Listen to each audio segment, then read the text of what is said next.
decide where Israel, the direction. It's almost like our government. The government of Israel is called the Sanhedrin. And so the Pharisees they have power and they have a voice in the Sanhedrin because of the commoners. They respect them.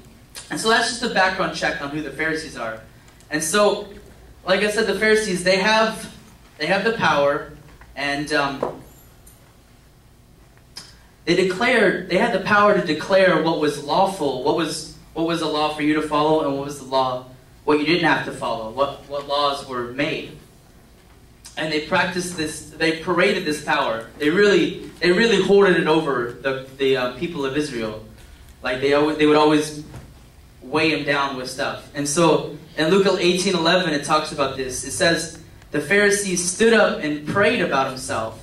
God, I thank you that I am not like other men, those robbers and evildoers, adulterers, or even like this tax collector. I fast twice a week and give 1/10 of all I get. I'm so awesome, respect me, is basically what he's saying. The Pharisee is here saying that, oh, I'm not like you guys, I'm way better, because people listen to me, and I've got power, and I'm a priest. That's what he's saying, basically. I'm not like these guys, God, I'm way better, because I give my money to you. And in an arrogant type way, just like that. And so, they were consumed with the power that we had given them. It's a funny way to get a picture. Thanks, Jasmine. Did you hear her click? Sorry. Rapid fire. Yeah, that's what I'm saying. And so, the Pharisees were consumed with their power. Their highest fault was them they focused on traditions of the people. They focused on traditions and works of service as trophies. Like, I gave 1/10 of my money, ooh, you're up on the level, you're up on the ladder, good for you. Way to give your offering, or like, hey, I worshipped on the Sabbath, whoop, whoop, whoop, whoop, I'm awesome, And that's what they did. That's what the Pharisees, it was all about works. It was all about works of service to them. It was always about who had done more for God than this person, or this tax collector's evil because he takes money, and I'm awesome because I give money. That's what he said. And so they gave equal authority to traditions that were spoken. But see, over time, the traditions that they were given, that they had spoken, they were given equal authority to the Word of God.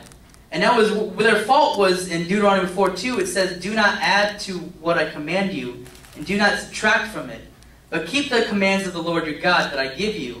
But see, the traditions that they were handing down, the laws that they were passing, they added to the Word of God to make it, twist it to their control, so they could control the people. And that's where they fell. The Pharisees sought to obey traditions along with the Torah that we talked about on last week. They sought to obey that. And so the problem, the Pharisees, the religion is that it's all based on works that you do. It's all based on, oh, here's the next, oh, you did this, you're in the next level. Oh, you're up there now, And that's what was wrong with the Pharisees. You look great if you do this right. But if you fall once, you're out of the church, you're done, you might as well be pond scum. You're no good. And that's what the Pharisees taught, basically. They pressured the people of Israel to do what was right. Or to do what was right by them. To fit in. And see, their compassion, or their religion, the Pharisees, they had no heart. They have no heart and no compassion for hurting people. They like to stand upon the idea that if people look like them, or people follow the rules that we put in place, or they benefit the Pharisees, then they can belong.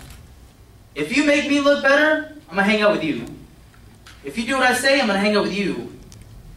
If you do what I say, you're okay by me. But, say you fall one week, you only gave 9% of your tithe. And it says 10, they'll know, they'll catch you. And you're done. That was the Pharisees' idea. It was all about works. It was all about how much they could control you instead of the heart. There was no reason. And so when Jesus was teaching about the reason behind the truth, it scared them. It scared them, really.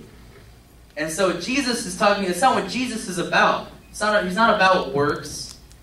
He opposed that selfish mindset because Jesus saw that the people needed his love. They needed God's love.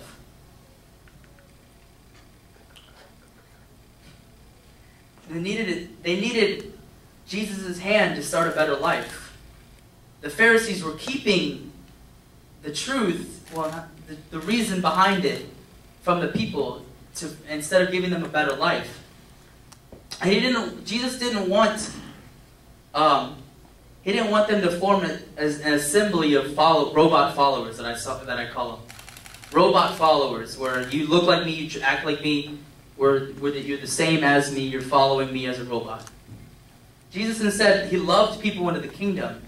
He longed for a relationship. The Pharisees, they longed for control. They longed for power. In Luke 11:46, he basically puts the Pharisees on blast. They constantly they finally meet and they finally have like a headbutt. And Jesus, flat out, he says, Jesus replied, "You experts in the law, woe to you, because you load people down with burdens they can hardly carry, and you yourselves will not lift one finger to help them."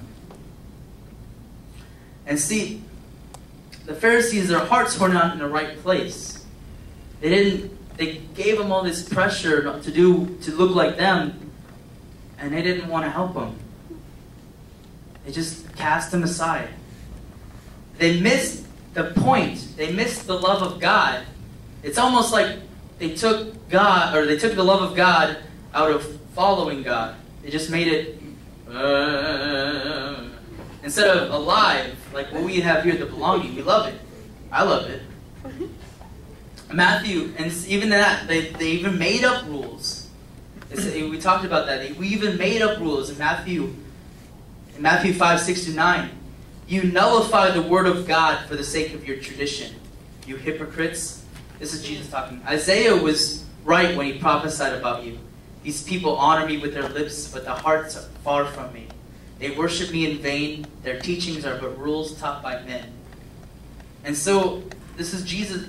This is God saying to the Pharisees, they look like they're worshiping me, but they're far from me. They're over there, not where I am. And so the Pharisees in religion, it looks good on the outside, but on the inside it's all twisted, it's all mumbled, it's not even right. They have two-faced lives. What's good up here, but what's back there, it's not what they're living isn't what they're saying. They say they worship God, but they look around to see who's worshiping with them, to see who's watching them worship.